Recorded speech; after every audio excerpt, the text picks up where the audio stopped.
Once a global leader in smartphone cameras, Samsung's Galaxy series hasn't really been the same lately. Remember when Samsung used to dominate zoom and low-light photography? Yeah, those days are kinda behind us.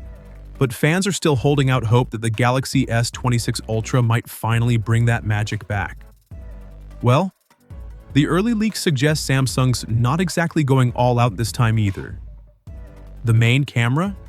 It's still the same 200-megapixel ISOCELL HP2 sensor we've seen since the S23 Ultra. But there's a small twist. Samsung's reportedly going with a wider f1.4 aperture this time, compared to f1.7 on the S25 Ultra. That's 47% more light hitting the sensor, which means better low-light shots, cleaner details, and more accurate colors. So while it's not a new sensor, you might still see a noticeable boost in photo quality.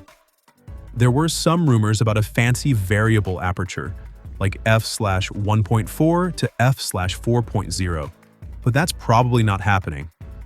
Instead, Samsung's expected to bring something called a virtual aperture, basically a software trick to simulate DSLR-style background blur for portraits. Pretty cool if it works right, but again, that's software, not hardware. Internally, though, Samsung is reportedly changing how it coats its camera lenses. Instead of the usual thin films, they're switching to inkjet-printed coatings.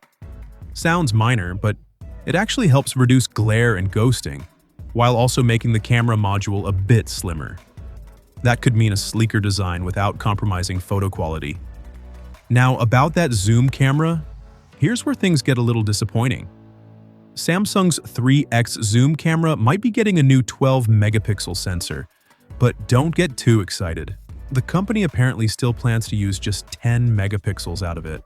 And to make things worse, the new sensor is actually smaller than before, so not much of an upgrade there. As for the 5x zoom lens, Samsung's sticking with the same 50-megapixel sensor from the S24 Ultra. The only difference is a slightly wider f2.9 aperture for better low-light performance. But honestly, that's not going to shake up the zoom competition.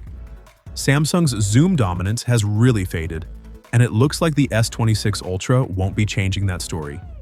Even the ultrawide lens is staying the same 50-megapixel unit from the S25 Ultra. So yeah, on the back, we're not seeing any major sensor upgrades this time around. The only real change comes up front. The selfie camera's finally getting some love. Samsung's putting in a new 12-megapixel sensor, same resolution but improved hardware, so selfies should look sharper and more natural this time. And no, it's not going under the display. Samsung's sticking to the tried and tested punch-hole camera.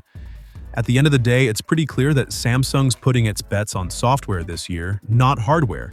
Expect a big AI push, better HDR, more natural skin tones, improved stabilization, and smarter low-light processing. Basically, Samsung's going the computational photography route, like what Google and Apple have been doing for a while now. But here's the thing.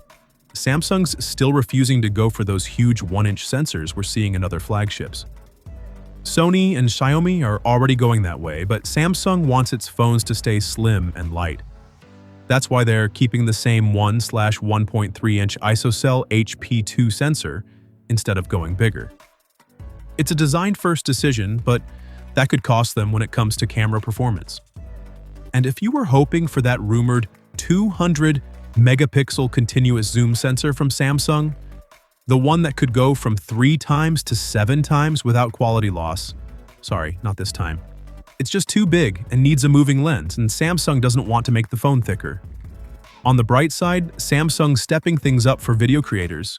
The S26 Ultra will debut a brand new APV codec, kind of like Apple's PRORES, which promises pro-grade cinematic video recording without eating up as much space. It supports HDR, LOG video, and even lets you save footage directly to an external SSD through USB-C. You'll also get new frame rate options like 4K at 100 frames per second and 8K at 25 frames per second, plus support for LUTs right inside the Gallery app for quick color grading. So while the photo hardware might not be a huge leap, the video side looks seriously impressive this time. But what do you guys think? Is Samsung playing it too safe with the S26 Ultra's cameras? Or are software and AI upgrades enough to keep it in the flagship race? Drop your thoughts in the comments and let's talk about it.